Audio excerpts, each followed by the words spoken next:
এদিকে নিয়োগ দুর্নীতিতে ইডির গ্রেফতারিতে শর্ত সাপেক্ষে জামিন পেলেন পার্থ চট্টোপাধ্যায়। 31শে ডিসেম্বরের মধ্যে চার্জ গঠন করতে হবে ইডিকে, নির্দেশ দিল সুপ্রিম কোর্ট।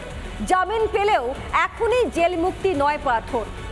কলকাতা হাইকোর্টে চলছে সিবিআই এর মামলা, সেই মামলাতে জেলবন্দি থাকতে হবে রাজ্যের প্রাক্তন শিক্ষামন্ত্রীকে।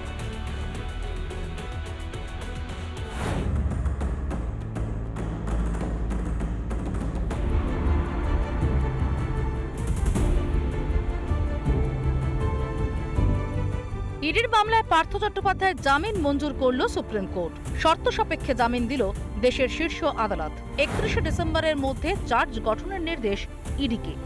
জানুয়ারি প্রথম সপ্তাহের মধ্যে জামিনের ব্যবস্থা করতে হবে ট্রায়াল কোর্টকে।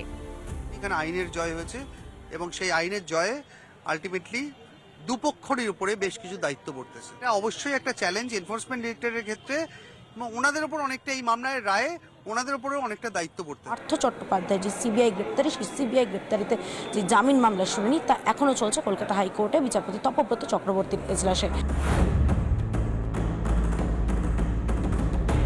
বেল পেলে পরে এই মুহূর্তে পার্থ চট্টোপাধ্যায় জেলের বাইরে যেতে পারছেন না, তাকে জেলে থাকতে হবে।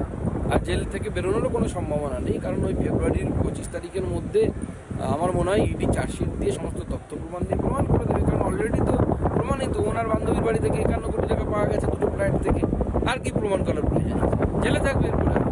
তো বিচার ব্যবস্থার প্রতি আমাদের প্রথম থেকেই বিশ্বাস আছে, আস্থা আছে। তারা যখন মনে করেছেন জামিন হওয়া দরকার তখন জামিন দিয়েছেন, যতদিন মনে করেছেন গ্রেপ্তার করে রাখা উচিত গ্রেপ্তার করেছে।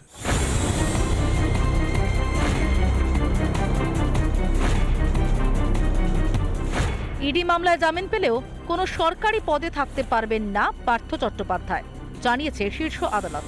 তিনি বেহালা পশ্চিমের বিধায়ক। ট্রায়াল কোর্টে বিচার চলাকালীন একমাত্র ওই পদেই তিনি থাকতে পারবেন। প্রিয়াঙ্কা রায়ের রিপোর্ট, রিপাবলিক বাংলা। সন্দীপ অভিজিতের জামিনে ক্ষোভের আগুনে ঘৃতা হতে ফের রাজপথে হুঙ্কার প্রতিবাদীদের। শুক্রবার প্রতিবাদ মিছিল থেকে শেষ দেখার হুঁশিয়ারি। শনিবার সিবিআই দপ্তর অভিযানের ডাক ডক্টরস ফোরামের।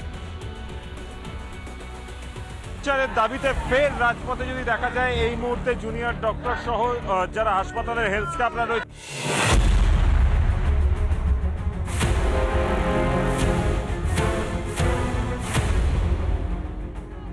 সন্দীপ অভিজিতের জামিন হতেই ফের রাজপথে প্রতিবাদের গর্জন।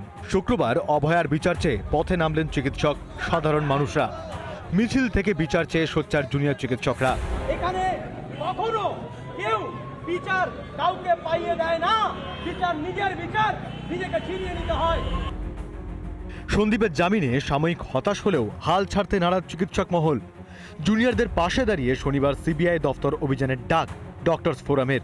ধিক্কার জানাচ্ছি, তীব্র প্রতিবাদ জানাচ্ছি এবং আগামীকাল আমরা সিবিআই দপ্তর অভিযান করব এবং রাজ্য সরকারকে ডেপুটেশনও দেব। আরজিকর ধর্ষণ খুনের দ্রুত বিচার চেয়ে বারবার পথে নেমেছেন জুনিয়র চিকিৎসকরা। সিজিও কমপ্লেক্স ঘেরাও করেছেন, রাজপথে হেঁটেছেন, লালবাজার অভিযান করেছেন। আন্দোলন অনশনে অসুস্থ হলেও হাল ছাড়েননি প্রতিবাদীরা। শুক্রবারের ঘটনার পর ফের মানুষকে পথে নামার বার্তা প্রতিবাদীদের। সাথে ন্যায় বিচারের পথে সবাই এগিয়ে আসুক, এই আহ্বান রাখে। অভয়াকাণ্ডের ভয়াবহতায় নড়ে গিয়েছিল 8 থেকে 80, স্তব্ধ হয়ে গিয়েছিল কলকাতা।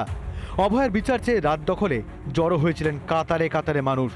ট্রেনে, বাসে, কর্মক্ষেত্রে সর্বত্রই গর্জে উঠেছিলেন প্রতিবাদীরা। সেই আবেগেই কি ফের একবার শান দিতে চলেছেন আন্দোলনকারীরা? নানা ধরনের কন্টেন্ট দেখার জন্য লাইক করুন, শেয়ার করুন আমাদের ফেসবুক পেজ, সাবস্ক্রাইব করুন আমাদের ইউটিউব চ্যানেল। পাশাপাশি অন্যান্য ব্রেকিং নিউজের জন্য অবশ্যই চোখ রাখুন রিপাবলিক বাংলায়।